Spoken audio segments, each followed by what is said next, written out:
Prime IV Delray Beach helps you feel better, look better, and perform better with IV vitamin therapy. Each of our IV drips is the equivalent of 2.5 gallons of hydration and a custom blended mix of vitamins designed to help you reach your health goals. The top complaints we address are more energy, better sleep, sports recovery, meaning less soreness when you work out, or a great boost to your immune system. Come in if you're feeling under the weather or to help stave off those nasty bugs if someone's in your house and brought them home. Use the code word SWEET, SWEET, for 20% off any IV treatment now through the end of March 2024. Valid at the Delray Beach location only. Hi, everybody. It's Andrea Trout, and I'm here with Spicy Spice, a.k.a. Spicy. Or Carolina Rush. Carolina Rush. Yes. Sorry. It's okay. That you confused me. You normally do it the other way. Do I? Yeah. Well, we got it. Spicy Spice, a.k.a. Carolina Rush. And we're back with another episode. We're going to kind of do the same thing we just did with our friend Lisa on the last episode. Part 2 of the pop-up podcast. Yeah. Or we're winging it. But I'm going to ask a question this time, which Carolina's super excited about because she's like, I know it's one you want to dive into. You ready? I'm ready. Is unconditional love possible or conditions always present? Wow. That's a good one. I know. I hadn't seen that one yet.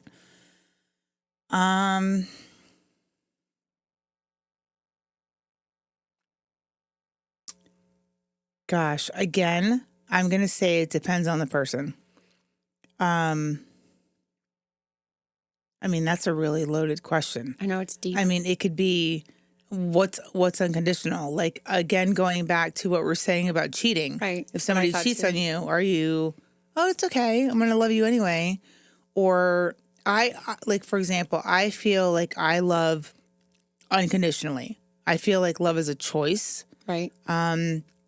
With my current situation, there are some flaws.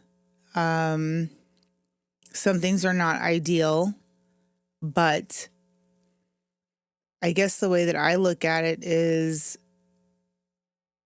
it a deal breaker or not? And you choose to love the person regardless, or it's a deal breaker and you get out. Right. I think I'm more of a person that loves unconditionally once I've made that decision. And it depends on what the flaws are. If I feel like if you're going to cheat on me, no. But if you are... So that's a condition. If you're not as tall as I'd like you to be, you know? Right. It's just, yeah, that's a hard question. Because, and I can see, like, here's how, like, to go back to the cheating, not to harp on it, but I think you can say, I love you, that's not okay, and I still love you, but this is going to take me a minute to work through it. Or you can say, I love you and I'm done. It's hurting me because I love you, but I'm not willing to stay somewhere that somebody broke that trust with me because I don't know that I can get back to having that level of trust with you, and that's not okay for us. And you can still love that person. Like, it doesn't mean you're going to be with them. Right. So to me, it's kind of from that perspective, but... If that's the case, then I think I'm definitely more of an unconditional lover than I am a conditional. Right.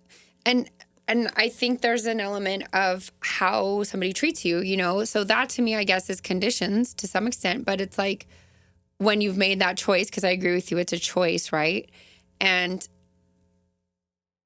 But still, it's not like I can love you and be sad. Like, you know, okay, let's go back to Janine's one from last part one of this, of the gambling. Take it out of cheating. You go into something, you knew that they've had this addiction, they've been clean from gambling for a while, and then they break it and they're gambling again. And I do think there's a point where a person in that relationship, typically a woman, right, with a man that's gambling, would say, like, I love you. This is really hurting me. I can't be with you for self-preservation.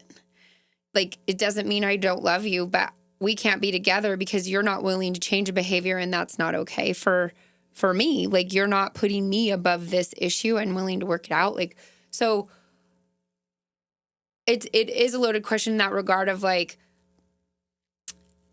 I don't necessarily think that you are with somebody you love unconditionally all the time based on how they're treating you, like based on their own demons that they haven't had the either ability to resolve or they're not willing to resolve, right? And I think unconditional could be different for everybody. Like when you honestly, if I sit here and talk about what unconditional love means, I think if we're married and you were in a car accident and lost both your legs, Right. I would still love you. Mm-hmm. If you had an accident and, I don't know, you couldn't have sex anymore, Right. I would still love you. I think that is unconditional love. I don't think unconditional love really necessarily relates to all of a sudden you start smoking meth every day or you start Janine just cracked up. Do you know what I'm saying? Like, to me, unconditional love is more like if you got terminal cancer, I'm still going to love you. I'm not going to leave you. Like, that is what I think of. Those things, what I mentioned, is what I think of when you say unconditional love. Not that other shit that's choices you have made. I don't disagree with you, other than I'll say this. I guess it's the meth one's funny, but we'll just use it. Somebody randomly starts smoking meth every day. I'm sure it's happened. It doesn't mean I don't love you, but I'm never going to be willing to put up with it. Not in my house, not in my life. Like, go get clean here. And here's the choices. You've got choices. I love you. I want to be with you, but I cannot be around meth in my life or my business or whatever in my home. So go get clean, get help, and then we can talk again. But it's like that's self-preservation, because otherwise there's so many things like can happen to you, right? Like you could get arrested. Your house could be raided. So many things could be affected. I could have sex in a car and get arrested.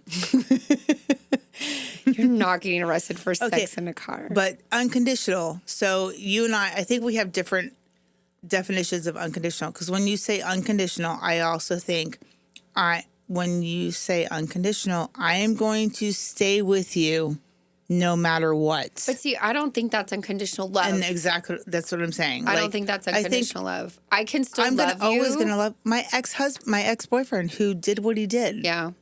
I'm always going to have a love for him. Yeah. But that doesn't mean you stay with somebody. That's right. And I but think that that's to me maybe is the not difference. Unconditional love. But no. See, I think it's, maybe. I don't know. I haven't seen the guy in 8 years. Yeah. But I think, ladies, you have to distinguish between a relationship in a intimate relationship, unconditional love, or like a child unconditional love. Like there's a different type of I think there's different types of unconditional. But even with kids, like you have a kid who all of a sudden starts smoking meth one day, because that's happened in families I know. And the child who's an adult is living at home with the parents and, young but struggling with life. And the parents had to say, get out. And it's not I don't love you, but you can't bring that shit into my retreat and my safe area, which is my home. So, like, it doesn't mean that those parents don't love them. It's the same thing in a relationship. But if they disown them, they didn't. That is not unconditional love. They didn't disown them. They just said you can't have that behavior and be in my safe space. And I'm not supporting you on that behavior with that. It doesn't mean I don't love you. I love you. I think it's true with the romantic relationship, too. I love you.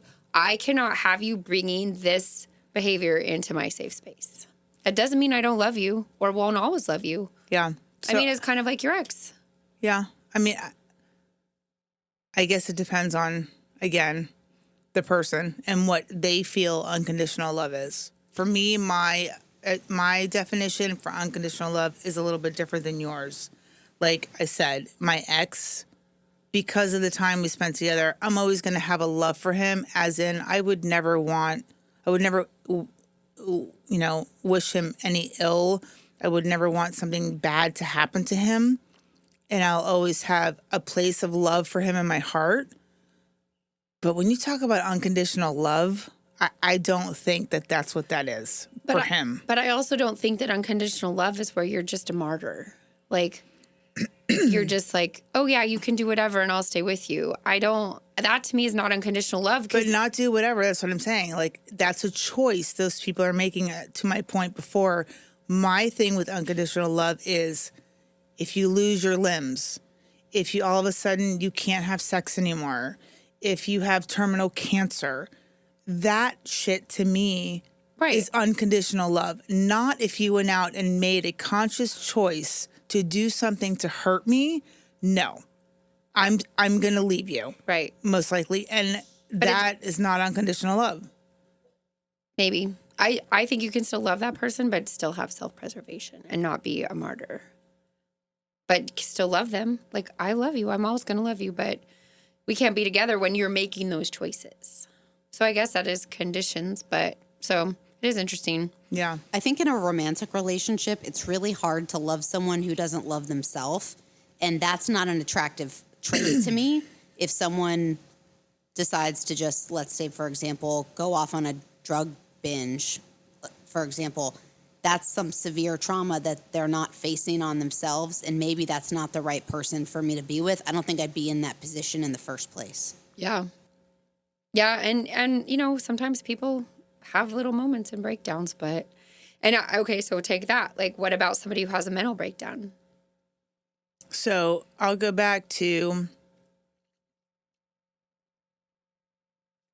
my ex who we met, long story short, amazing connection. We were inseparable from day one. I fell in love with him very quickly. And 4 months later, he sat me down to tell me all of these things. He was bipolar, not medicated. He was a recovering alcoholic. He was a recovering pill addict. He was living in a halfway house at the time. And he'd been drinking with you. Correct. So I had already chosen at that point to love him unconditionally. And I was going to work through that with him. Mm-hmm. If he had told me, I've been sleeping with 10 women since I met you, that's not going to fly. Mm. So I think it depends. Still, to me, it depends on what it is. If it's a flaw, like if it's a, I don't know how to differentiate in words, but it just depends. It depends on what the situation is and what we're talking about. If it's kind of something beyond their control. Yeah. What's your mental breakdown? I've had a mental breakdown. To some. I mean, and I got past it. I got through it. So I don't know. Okay. I think it's different for everybody, but I'm more forgiving with that because I'm in a relationship with someone that has mental health issues. So for me, that's something that I can work through because I know that person's triggers and I know it's not in their control and they don't choose to have certain. It's not like they choose that.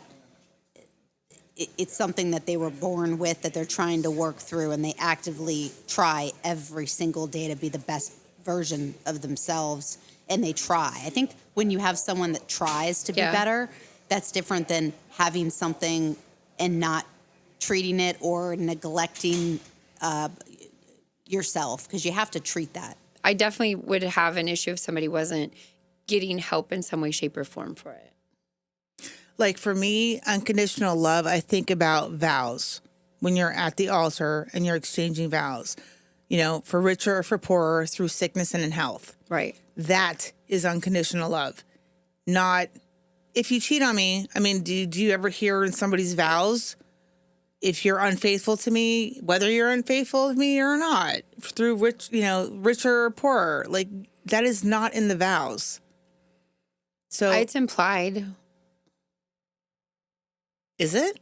I always thought it was implied. With what sentence? Till death do us part. Till death do us part is about sickness. I actually don't think infidelity. I don't think that at all. I think it's saying we'll be together till one of us dies.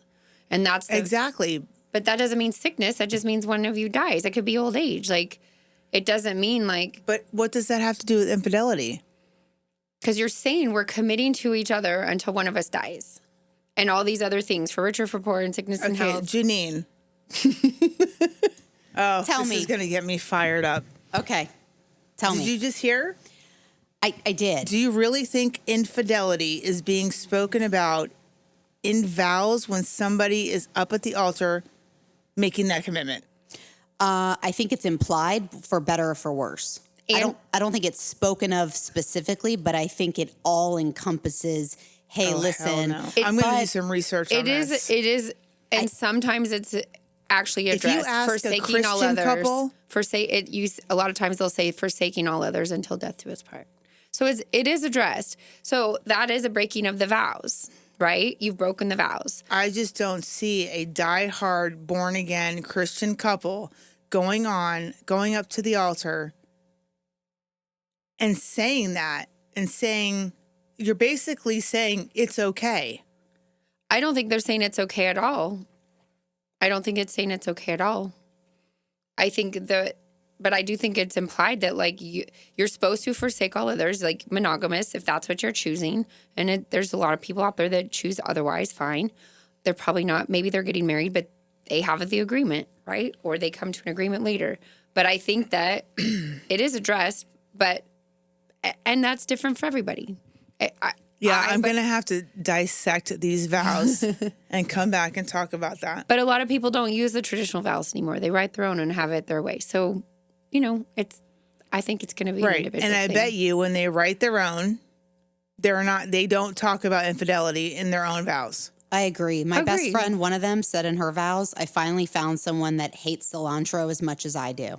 That was in their vows. And I'm like, I don't even know how we're friends because I could bathe in cilantro. That's But, funny. people write weird shit when they Right. write their own stuff. But when they write their own vows, I guarantee you, I would be so shocked if anybody ever said, and even if you cheat on me, I'm going to, it doesn't Nobody's matter. ever going to write it that way. It's not like... But nobody's ever going to think But that who way goes to the either. altar thinking they're going to get cheated on or cheat on somebody? Nobody. Nobody gets married thinking they're going to cheat on I somebody. mean, these days, Okay, I don't know. I agreed. There's a little cynicism there, and I'm in agreement with you. Some people probably just know, but right. they shouldn't be getting married, Or they know it's a possibility. or they're already doing it. right. So agreed. That's the cynical side of us, right? It happens. We know it does, but let's just say most people that are going and have a true belief don't think it's ever going to happen to them. I guess. Yeah, I mean, I think. I mean, most I'm not people that don't. stupid. I'm not that naive. So you're gonna. There's always a possibility. You can't predict the future.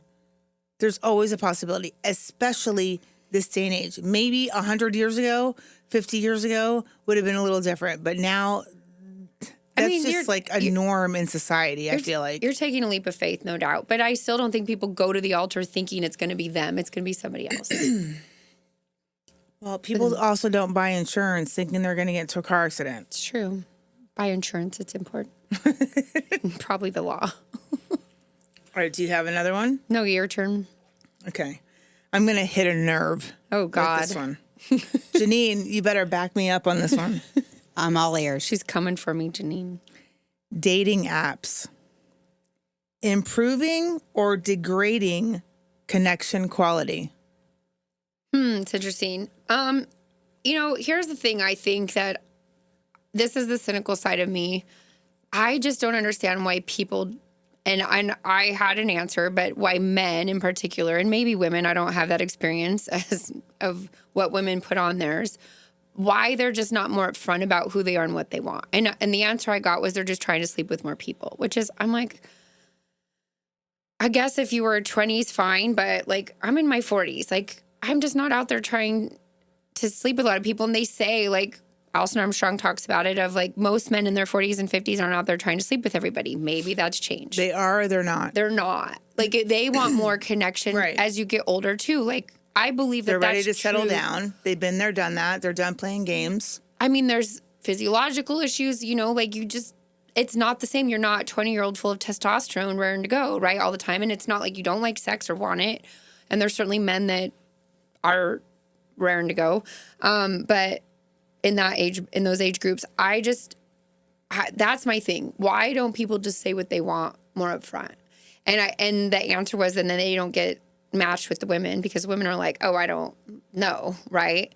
And so I think in terms of communication, like actually the thing I see a lot of from women I've been talking to or heard a lot of is they get matched with somebody and then they just want to be a text buddy. And I've had that happen a couple times.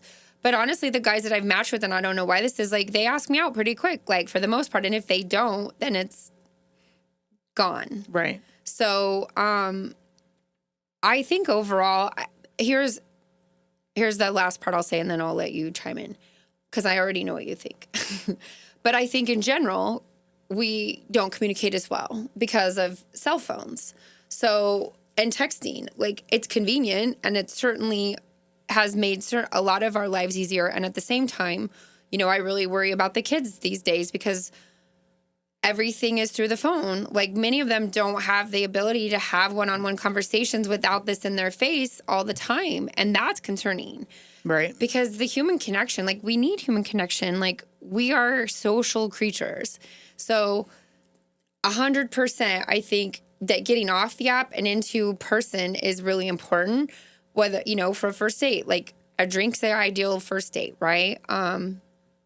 Or something like, let's go meet at the beach for a walk or something like that. You know, it doesn't have to be a drink, but it definitely is not ideal. Dating apps are not ideal. I have stopped really using it for a little while because, first of all, it's time consuming.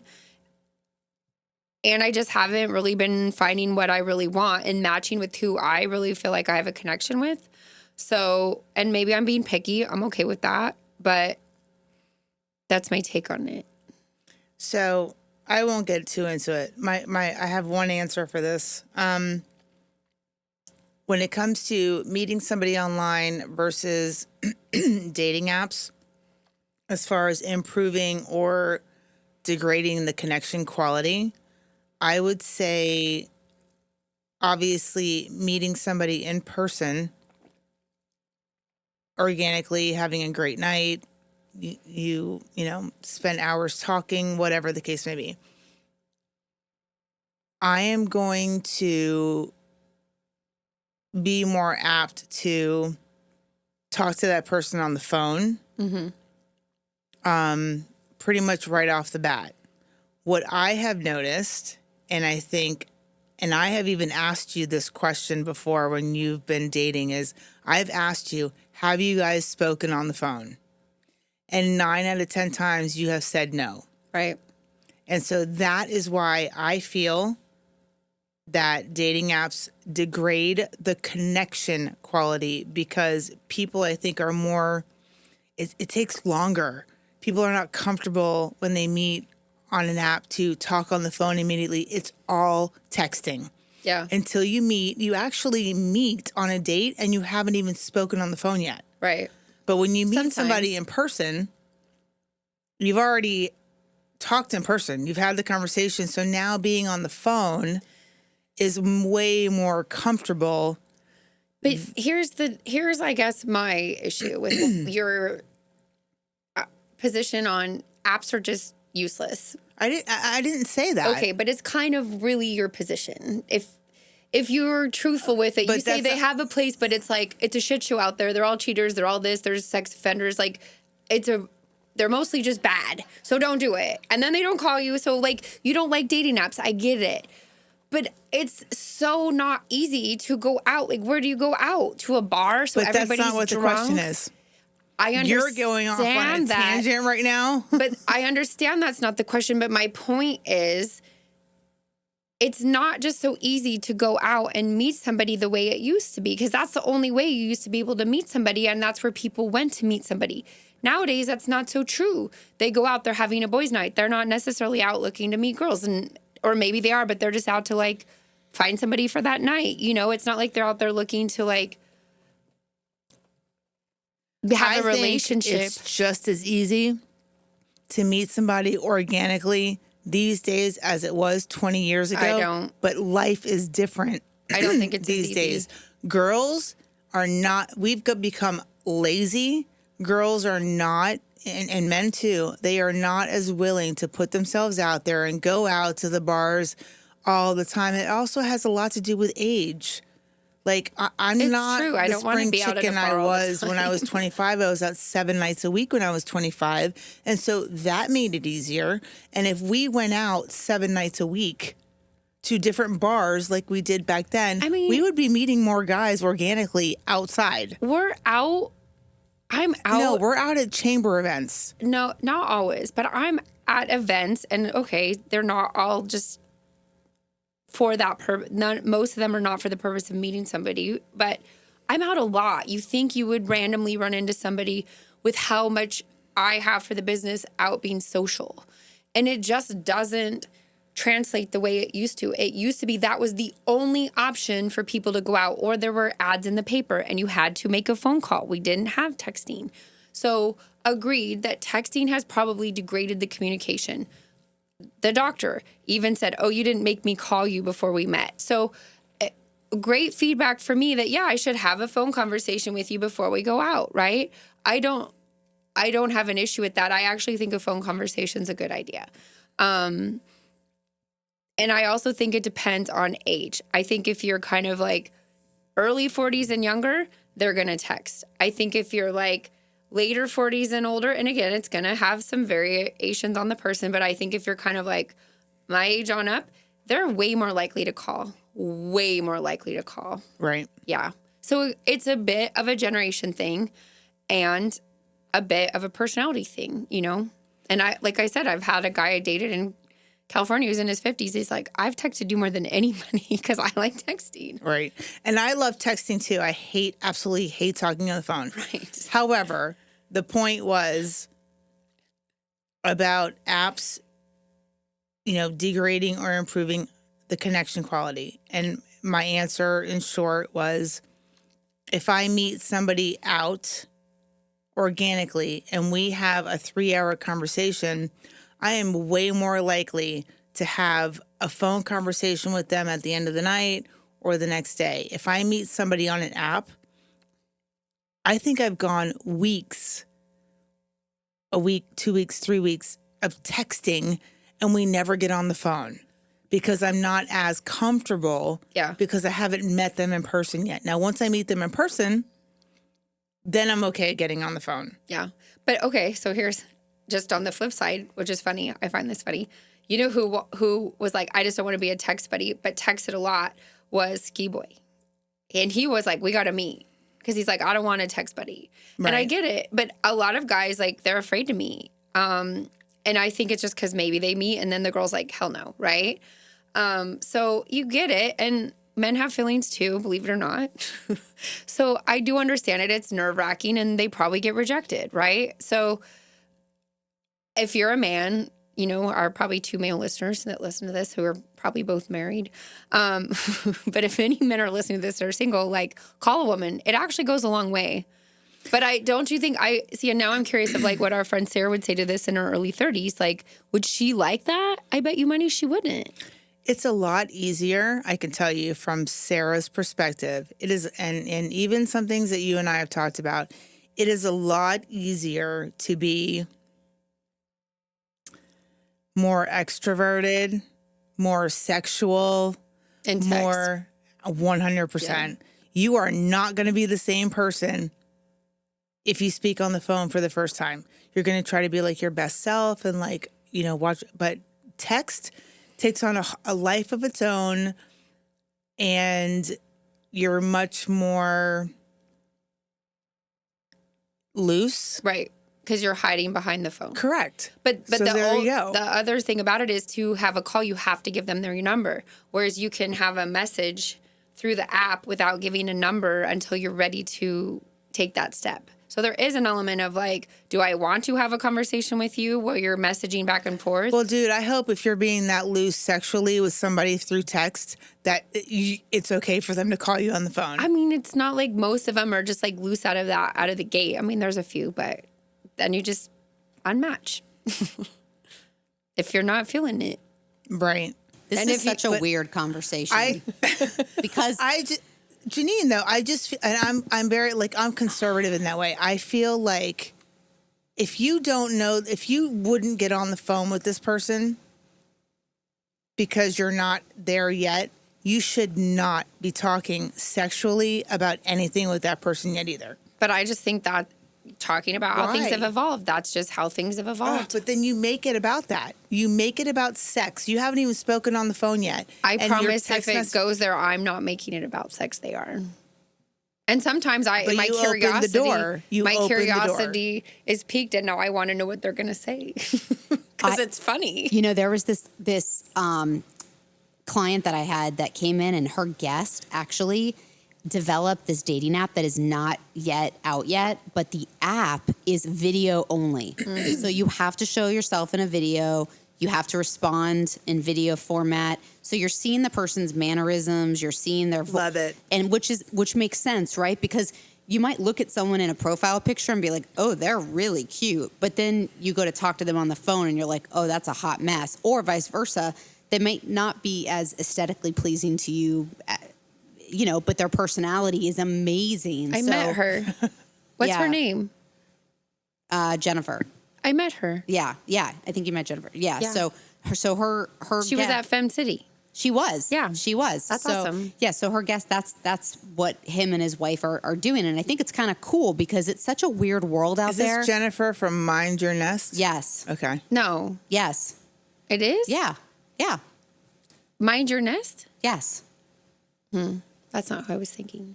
Oh. But yes, Carolina. Maybe I'm just mixing people up together. No, Carolina is correct. Okay. That's cool. Yes. I love Jennifer.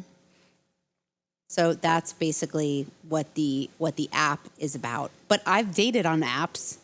I've done both. I've done it all. I mean, I had a 4-year relationship. My first boyfriend I ever had, I met on AOL chat room. Oh my God. That's so awesome. Yeah, and then we met. Yeah, totally. AOL chat room. Great. It wasn't even a dating app. It was just it was like a Miami chat room that I was hanging out in. And I was like, oh. And then we ended up dating for 4 years. Yeah. It's my first boyfriend.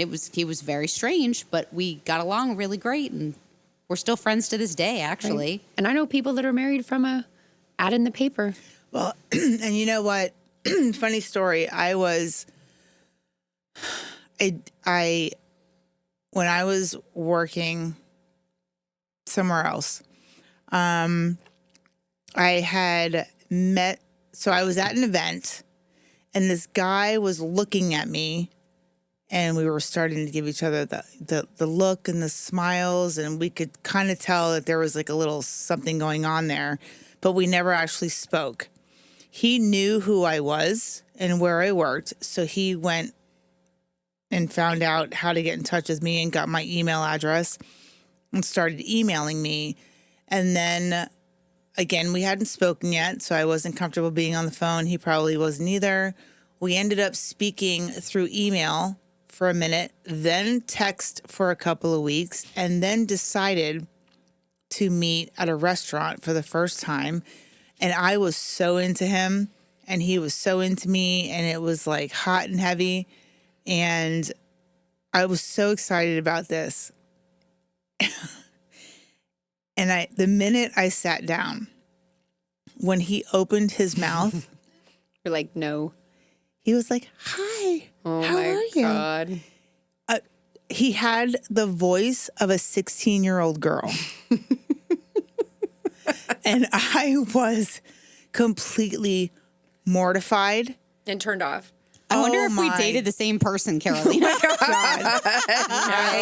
I lasted maybe 20 minutes. I had to make some excuse to leave. And it's like, wow, I just wasted probably a month of my life. Yeah.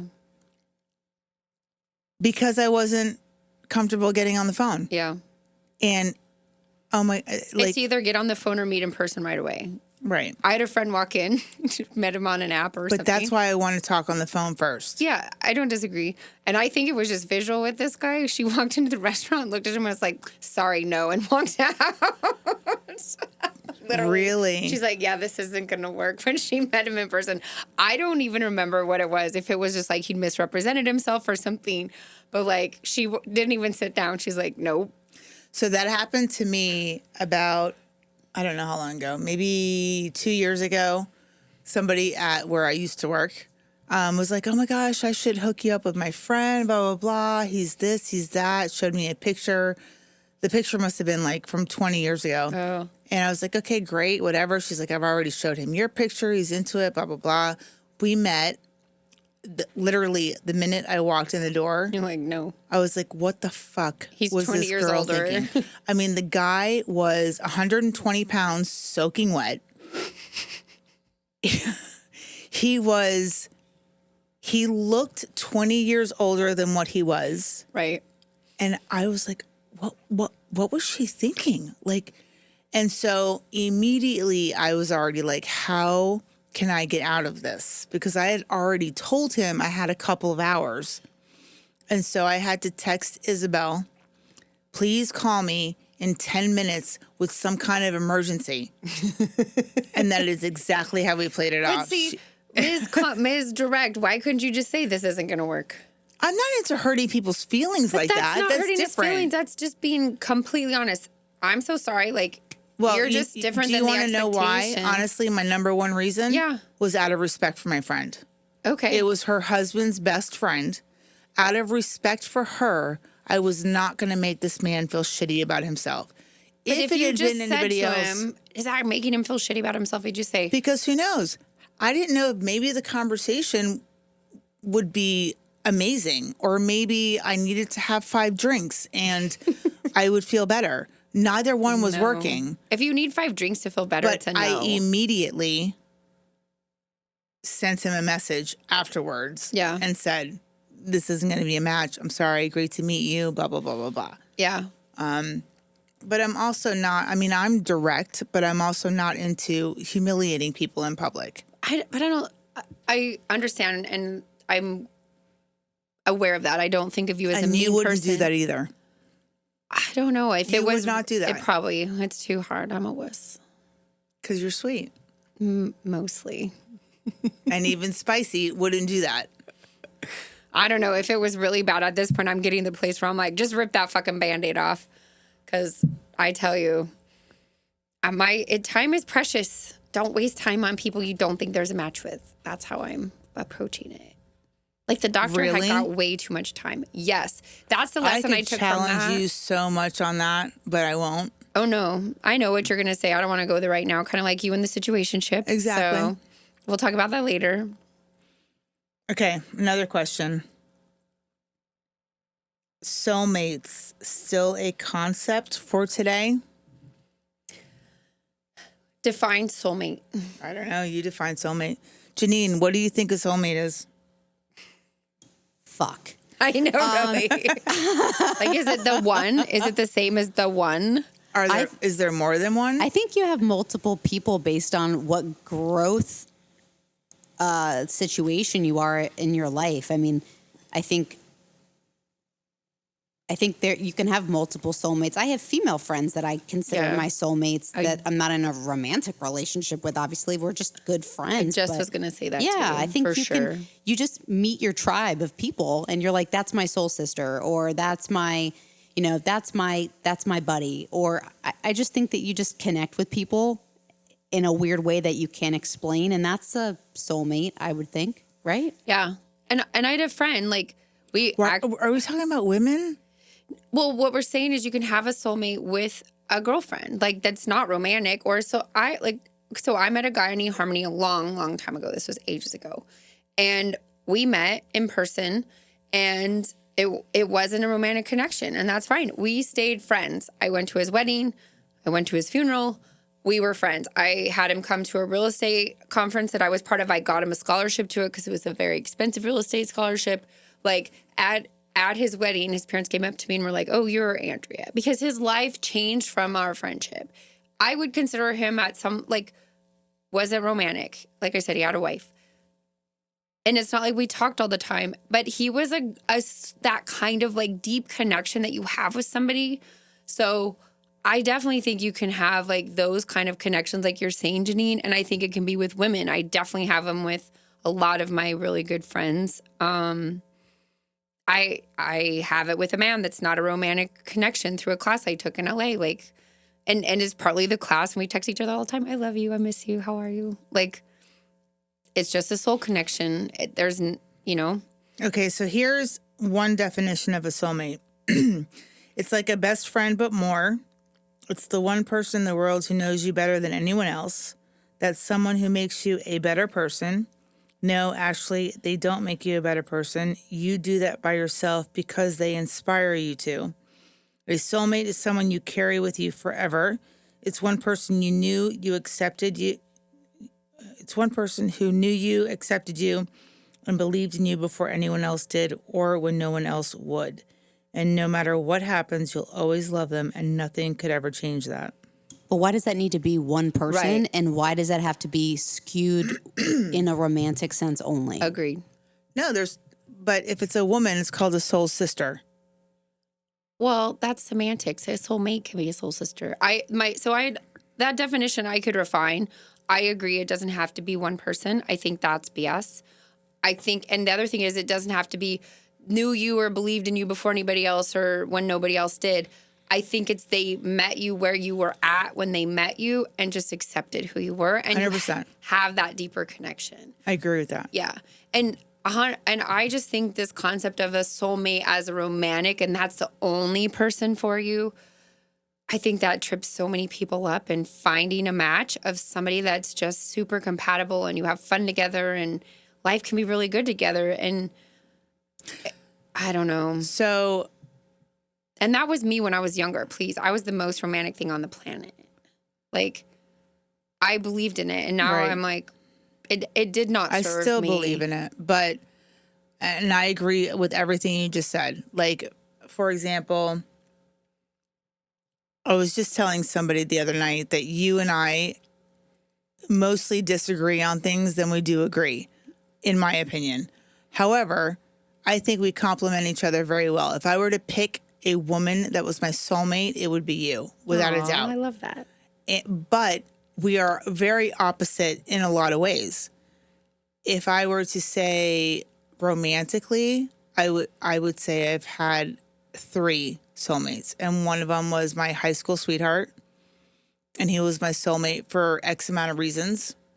And then, believe it or not, this is going to sound crazy, so crazy. No, it's not. I know what you're going to say. But my ex, Right. who did what he did to me, I will always believe that man was my soulmate. Right. Because of the connection that we had. And then I also believe that my current situationship was my 3rd soulmate, because we are, like, in many ways, the female and male version of one another. Yeah. And the way that we connected on such a strong level so quickly. Right. So I think there's different variations of a soulmate and different definitions of a soulmate. Right. Do you know what I mean? 100%. And I agree with everything you said, funnily enough. Wow. And I think the concept of the one for you, like one, not for you, but for this person over here, and there's only one person for him. Give me a break. There's freaking 7 million people on the planet? That's Right. ridiculous. It's just more a matter of that deeper connection. And that's what I think we're talking about, where you just have a vibe with a person, right? You know, But I But also think think it's more than a vibe. Well, You can vibe with a again, lot of people. Semantics. It's a deeper connection. So it's a cultural connection too. Like, I have friends that are Indian who had arranged marriages that was their option. They didn't have an option. Their option was to marry one person, and they're still married to this day.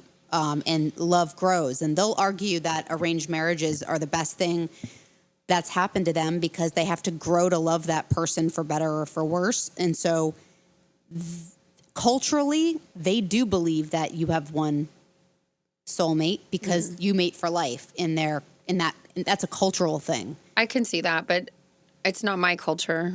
No. But what I'm saying is, in general, though, Yeah. so many people have different views on that based on their culture, their Right. religion, their upbringing. I think it's a personal thing, Yeah. and not like one size fits all answer, I guess. Yeah, I agreed. I don't think it's a one size fit all. For me, and in Western dating and marriage, I just don't believe in the concept of the one. Soulmates, yes, that's different. I think you can have multiple. Like, think of people that have been married, love of their life, one of the people dies, and then they get remarried, and it's like great. It doesn't diminish the previous relationship. I do believe in love of their life. That to me is different than a soulmate. Yeah. I do believe there is the one person. I don't believe there's the one. That you would claim that person was the love of my life. But see, love of your life doesn't mean that only that person could be the love of your life. It's you met them and they were the love of your life. That's very different. That was the love of my life. That doesn't mean that's the only person that could have been with. It's who you made it with, who it worked with. It doesn't mean it's the only one. If circumstances had shifted, and this is a terrible example. Do you remember the movie from years ago called Sliding Doors with Gwyneth Paltrow? I watched it. I remember it, but I don't remember So it. she's got two different things. And one, she's with the terrible guy and she stays with him. And the other, she leaves him. Yeah. In the end, she still ends up with the same guy who isn't the terrible guy she's with. But so I think my issue is with that she ends up with the one. But the point is, like, it's just a choice. Like, you go here, you do this or this. Like, again, we'll go back to I think it depends on the person then, because I can tell you right now that what's 49 minus 13? 36. 36 years ago with my high school sweetheart. With the millions of relationships I've had, the 2 marriages I've had, that man was the love of my life. And he was my high school sweetheart. Yeah. And still to this day, that's never changed. Still the love of my life. Interesting. And I've loved just as much, just as hard since then, but he was the love of my life. I'm really excited for you to dive into the Matthew Hussey Love Life book. Yeah, we're going to talk about that soon. Yeah. This was awesome. Yeah. And we've only gotten, I think, through a total of 6 questions, maybe. But honestly, there's a lot that are throwaway, like that aren't interesting to me. But there's a lot. There's 130 questions. I know. There's more more a to lot. talk about. Yeah. We could go on and on and on, and I definitely want to continue this. Okay. And I'll start reading the Matthew Hussey. I just started, but I'm already hooked. I'm like, oh, tell me more. Yeah. Yeah, it's good. But anyway, all right. Well, we'll be back next time, I think, with Nancy Reagan on more skincare. Skincare. And I don't know we don't even know what we're doing. Another pop-up podcast. Maybe a after that. pop-up podcast. I think this is going to be popular. Oh, no, we had somebody. Sherelle. Sherelle, yeah. Sherelle, and I don't know, maybe Sam. We're going to try to get Sam because Hillary hasn't responded yet. Okay, we'll get somebody. But anyway, be sure to stay tuned.